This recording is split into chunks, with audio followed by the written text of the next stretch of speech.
வணக்கம். இது சிவகாசி மழலை சிறுவன் யூடியூப் சேனல். நான் பேசுறது PS சுவாமி அக்வாரியம் உங்கள் குரு. இன்னைக்கு நம்ம என்ன பார்க்கலாம் அப்படின்னா, இம்போர்ட்டட் கேஜ், நம்ம பேர்ட்ஸ் வளர்க்குற இம்போர்ட்டட் கேஜ். இது வந்து ஒரு கஸ்டமர் வந்து இவ்வளவு நாள் இதுல வந்து லவ் பேர்டு வளர்த்துட்டு இருந்தாங்க. பானை கட்டி லவ் பேர்டு வளர்த்துட்டு இருந்தாங்க.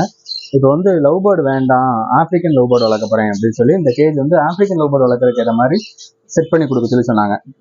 இதுல என்னன்னா, லவ் பேர்டுக்கு வந்து நம்ம பானை கட்டுவோம் ப்ரீடிங்காக. ஆனா ஆப்பிரிக்கன் லவ் பேர்டுக்கு வந்து இந்த மாதிரி ப்ரீடிங் பாக்ஸ் கட்டுவோம்.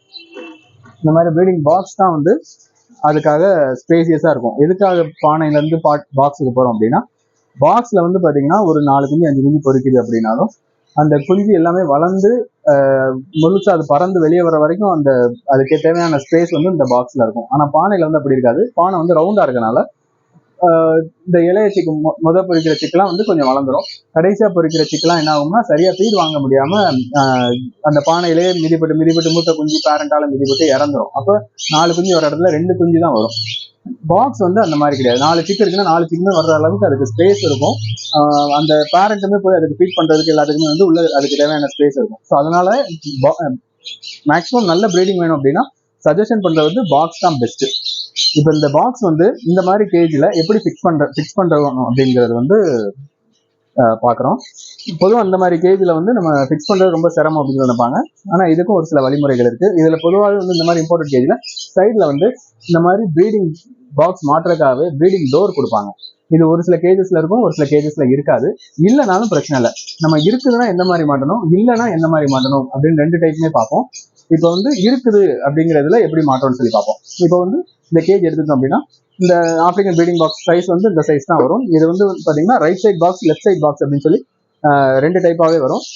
இதுல வந்து 2 பேர் போடணும்னு சொல்றாங்க. ஸோ 2 பேர் போடுறதுக்கு ஏற்ற மாதிரி 2 பாக்ஸ் வைக்கிறோம். அப்போ நமக்கு ஒரு ரைட் சைட் பாக்ஸும் ஒரு லெஃப்ட் சைட் பாக்ஸும் வேணும். ரெண்டுமே ரைட் சைட் பாக்ஸ் இருந்தால் ஃபிக்ஸ் பண்ண முடியாது. அதே மாதிரி ரெண்டுமே லெஃப்ட் சைட் பாக்ஸ் இருந்தாலும் ஃபிக்ஸ் பண்ண முடியாது. ஒரு ரைட் சைட் பாக்ஸ், ஒரு லெஃப்ட் சைட் பாக்ஸ். இப்போ வந்து ரைட் சைடு இதுல வந்து ப்ரீடிங் டோர் இருக்கு. அப்போ இதுல இந்த பாக்ஸ் எப்படி ஃபிக்ஸ் பண்றோம் அப்படின்னு சொல்லி பார்ப்போம். இது வந்து இது லெஃப்ட் சைட் பாக்ஸ், இது வந்து ரைட் சைட் பாக்ஸ்.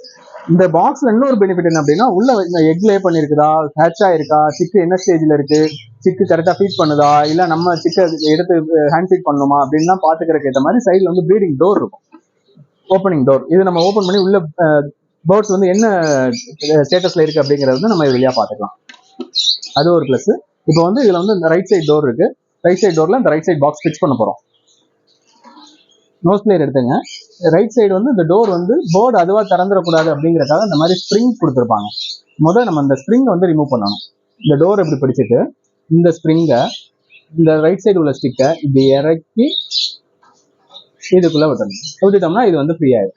இப்போ இந்த டோர் வந்து ஆட்டோமேட்டிக்காக அதுவாக ஓப்பன் ஆகும். இந்த டோரை தனியாக கலட்டணும்னாலும் கலட்டிக்கலாம், இல்லை இப்படியே இருக்கணும் அப்படின்னாலும் மாட்டிக்கலாம். இப்போ இது நம்ம காக்டெயில் பாக்ஸ் மாட்ட போறோம்னா பெரிய பாக்ஸா இருக்கும். இந்த டோரை கலட்டினா தான் மாட்ட முடியும். நம்ம ஆப்பிரிக்கன் பாக்ஸ் தான் மாட்ட போறோம். ஸோ இந்த டோரை வந்து கலட்டணும்னு அவசியம் இல்லை. இதை இப்படியே வச்சு யூஸ் பண்ணிக்கலாம். நமக்கு தேவைன்னா பின்னாடி இந்த டோரை கழட்டி இதை ஏதாவது ஒரு சைடு க்ளோஸ் பண்ணா கூட பண்ணிக்கலாம்.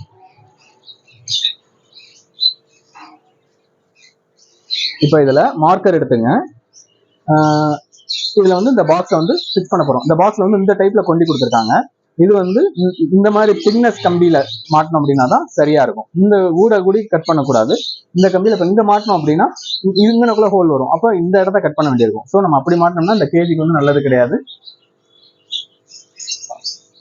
ஓகே, இந்த இதை கலட்டி விட்டோம் அப்படின்னா இந்த டோர் வந்து ஃப்ரீ ஆயிரும். ஸோ இதுல வந்து நம்ம ஃபிட் பண்ணும்போது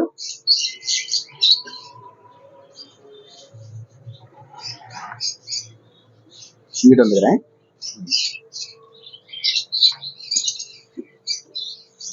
இந்த பாக்ஸ் வந்து இப்படி வரும். இந்த காடி இதுல தான் கனெக்ட் பண்ணணும், இந்த காடி இந்த கம்பியில தான் கனெக்ட் பண்ணணும்.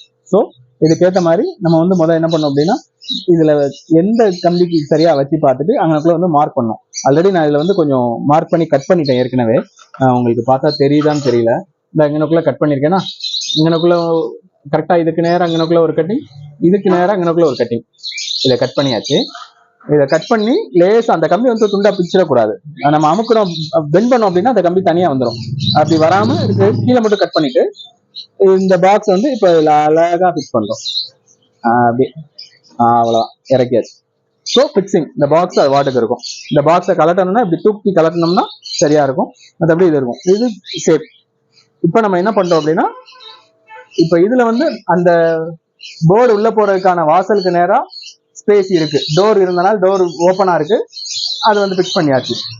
இப்ப ரைட் சைடு பாக்ஸ் ஃபிக்ஸ் பண்ணியாச்சு. அதாவது ப்ரீடிங் பாக்ஸ்க்குரிய டோர் இருக்கிற சைடு பாக்ஸ் ஃபிக்ஸ் பண்ணிட்டோம். இப்போ ப்ரீடிங் டோர் இல்லாத சைடு எப்படி ஃபிக்ஸ் பண்றோம்னு சொல்லி பாக்குறோம். இது லெஃப்ட் சைடு பாக்ஸ். ஓகேங்களா? சேம் மெத்தட் தான்.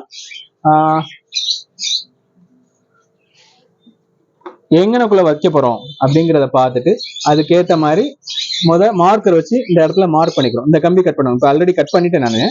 கட் பண்ணது முன்னாடினா இதுல நம்ம மார்க் பண்ணிட்டு எந்த கம்பி அப்படின்னு கம்பி வந்து மாத்தி கட் பண்ணிடக்கூடாது. பெரிய ஹோல் ஆயிடுச்சுன்னா பேர்டு அது வழியா வெளியே போயிடும். ஸோ எந்த இடம்னு கரெக்டா மார்க் பண்ணிட்டு அந்த இதை வந்து கட் பண்ணிக்கிறோம். இந்த நோஸ் பிளேயர்ல இந்த சைடு அடியில வர மாதிரி வச்சு கட் பண்றீங்க அப்படின்னா இங்கனக்குள்ள கம்பி வந்து நீளாம கரெக்டா கட் ஆகும். அதை கட் பண்ணிட்டு இந்த அங்க கட் பண்ணிட்டேன். இந்த தெரியுதுங்களா? அதே மாதிரி இங்கேயும் கட் பண்ணியாச்சு. இங்கேயும் கேப் இருக்குதுங்களா?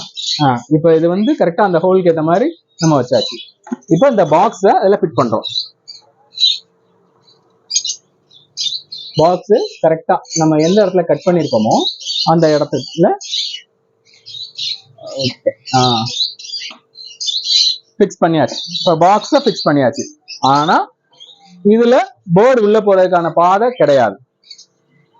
மெஷ் தான் இருக்கும். ஸோ நம்ம வந்து அதை கட் பண்ணி விடணும். நம்ம கட் பண்றது வந்து கொஞ்சம் பார்த்து கட் பண்ணணும். அந்த ஹோலுக்கு ஏற்ற மாதிரியே நம்ம கட் பண்ணோம் அப்படின்னா பேர்டு உள்ள போகும்போதும் வெளியே வரும்போதும் என்ன ஆகும் அப்படின்னா அது ஷார்ப்பான எட்ஜஸ் வந்து பேர்டோட பாடியில பட்டு கிழிக்கிறதுக்கு சான்சஸ் உண்டு. டேமேஜ் ஆகும் பேர்டு. ஸோ நம்ம என்ன பண்றோம் அப்படின்னா எந்த சைட்ல நமக்கு வேணுமோ இப்ப இங்கனக்குள்ள முடியுது. அப்ப இதோட கொஞ்சம் மேல ஏற்றி மார்க் பண்ணோம். இது ஒரு மார்க்கிங், இது ஒரு மார்க்கிங், இது ஒரு மார்க்கிங், இது ஒரு மார்க்கிங். மொத்தம் இந்த 4 கம்பி கட் பண்ணா இந்த கேப் வந்து கரெக்டா இருக்கும். அதே மாதிரி கீழே இங்க ஒண்ணு, இங்க ஒரு கட்டிங், இங்க ஒரு கட்டிங், இங்க ஒரு கட்டிங். இந்த ரைட் அந்த எண்டும் இந்த எண்டும் கொஞ்சம் ஏத்தி கூட கட் பண்ணிக்கலாம். இதை மார்க் பண்ணிட்டு இதே இடத்துல நம்ம இப்ப கட் பண்ண போறோம். கட் பண்ணும் போது நம்ம வந்து பாக்ஸை கலட்டிக்கிறோம். ஏன்னா இது தட்டும். ஸோ பாக்ஸை கலட்டிக்கிறோம்.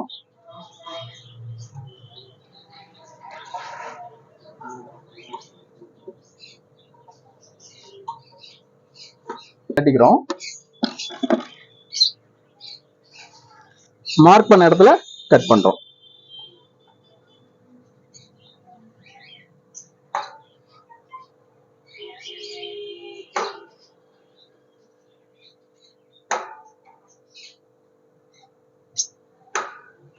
கட் பண்ணியாச்சு. இப்போ வந்து என்ன பண்றோம் அப்படின்னா இந்த இடத்துல நம்ம மார்க் பண்ணிருக்கோம் இல்லையா, அதுல அந்த மார்க் பண்ண இடத்துக்கு கொஞ்சம் கீழே நோஸ் பிளேயர் பிடிச்சு இந்த கம்பி வந்து பெண்ட் பண்ணி வரும். அதே மாதிரி இந்த கம்பியை பெண்ட் பண்ணி வரும். இதை பெண்ட் பண்ணி வரும்.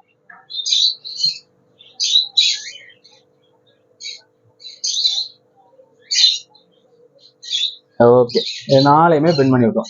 இது எதுக்காக அப்படின்னா இந்த மாதிரி பாக்ஸஸ்ல வந்து பேர்டு நின்று போறதுக்கான பெர்ச் இருக்காது.